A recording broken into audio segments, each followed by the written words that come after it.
Saat berkhotbah Natal Ekumene. Kala saya masih frater, jika menjelang Natal biasanya sudah berdatangan jadwal Natal Ekumene dari berbagai tempat di seputar Sumatera Utara ke Seminari Tinggi 1 Petrus Pematang Siantar. Kebetulan saat itu saya ditugasi untuk menjadwal frater siapa, tugas di mana, dan kapan. Waktunya pasti sesuai dengan kesepakatan dari pihak Gereja Katolik, yakni sesudah tanggal 25. Sepulang dari memberikan khotbah ekumene, biasanya kami berbagi cerita satu sama lain.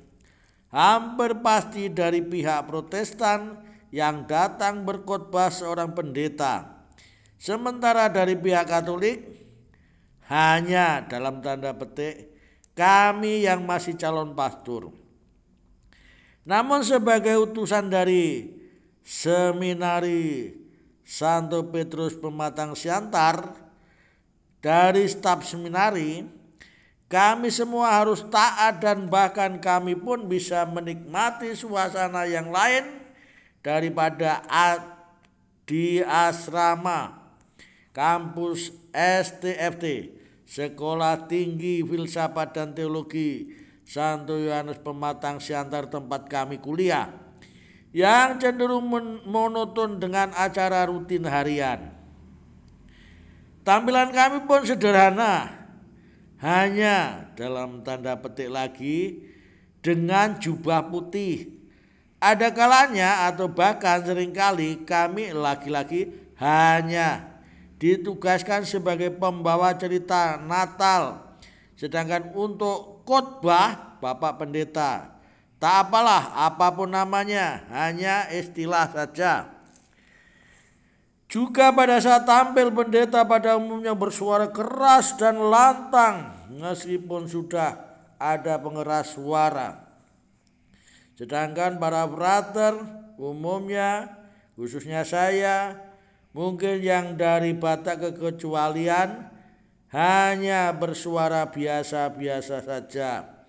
Pelan, las-lasan dalam bahasa Jawa, tenang, berbekal teks teratur atau runtut kata-kata dan atau bahasanya. Isinya padat dan hampir tak ada pengulangan-pengulangan kalimat. Seakan menggunakan prinsip ekonomi kata.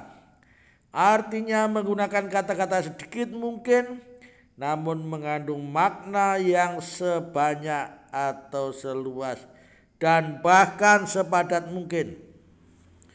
Juga saat khotbah, pendeta umumnya meledak-ledak suaranya dan bersemangat gayanya.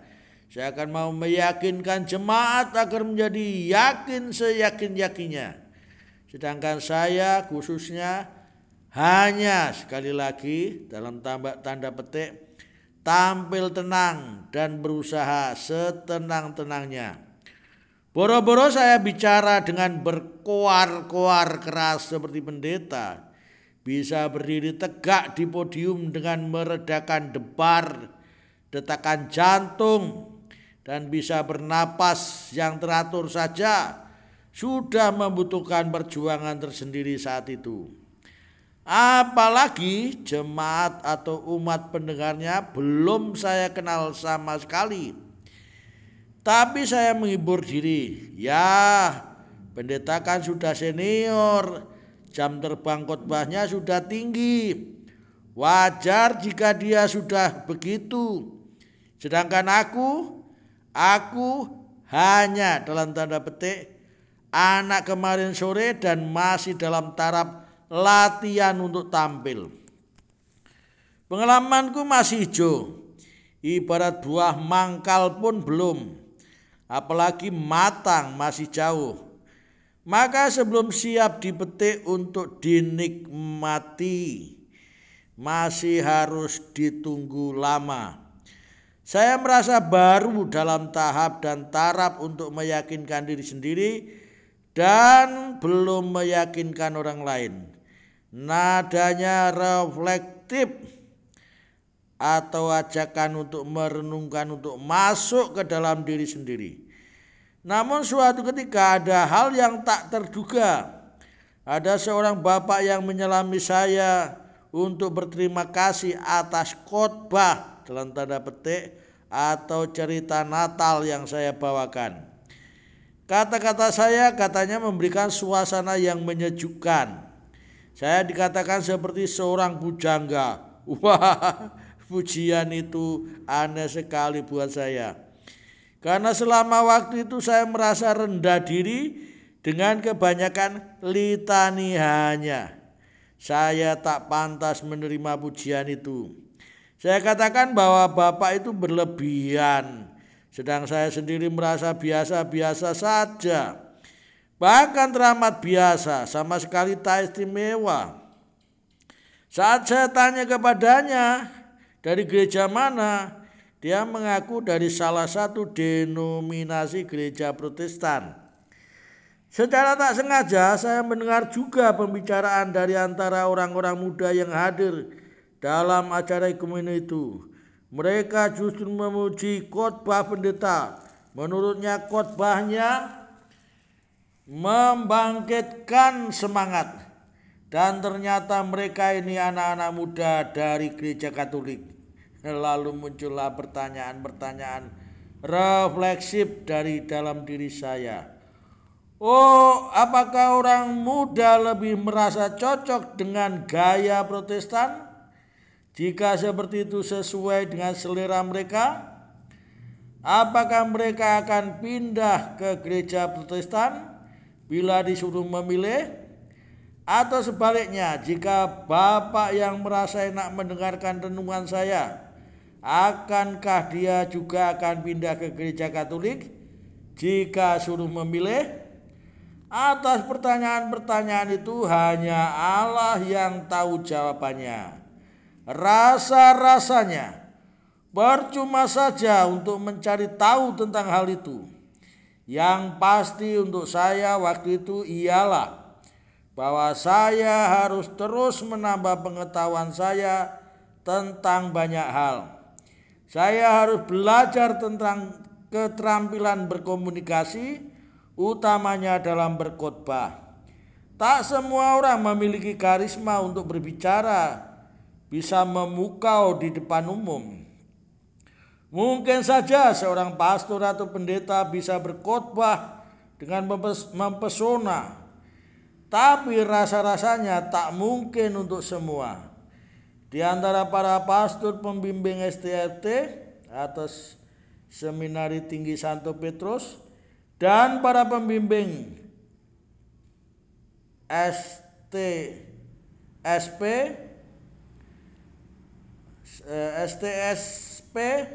Seminari Tinggi Santo Petrus atau pembimbing STFT Sekolah Tinggi Filsafat Teologi sendiri, saat itu ada yang materi khotbahnya bagus, meskipun cara penyampaiannya kurang komunikatif. Ada sebaliknya yang isinya kurang bagus, namun penyampaiannya bisa memikat perhatian.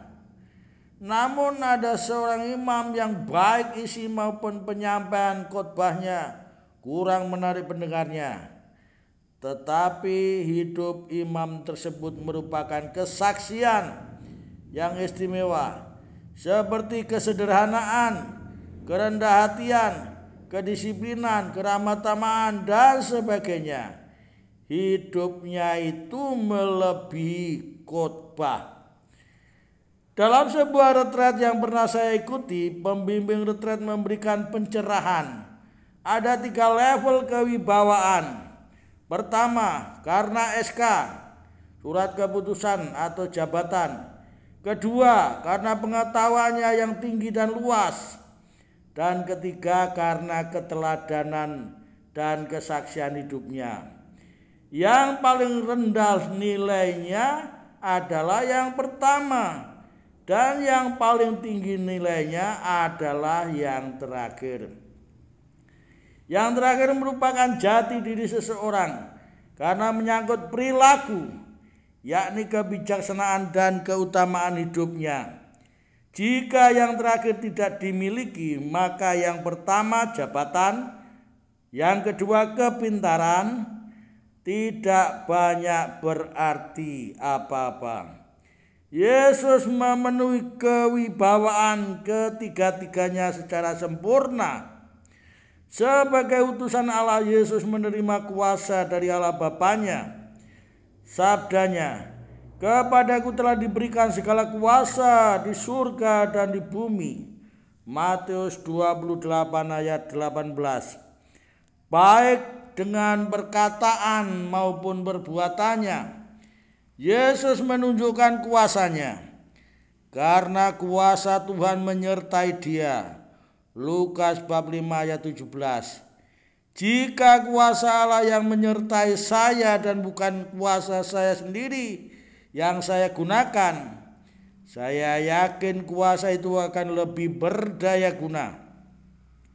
Allah Putra lahir dalam rupa bayi yang mungil, lemah, dan di palungan yang sederhana.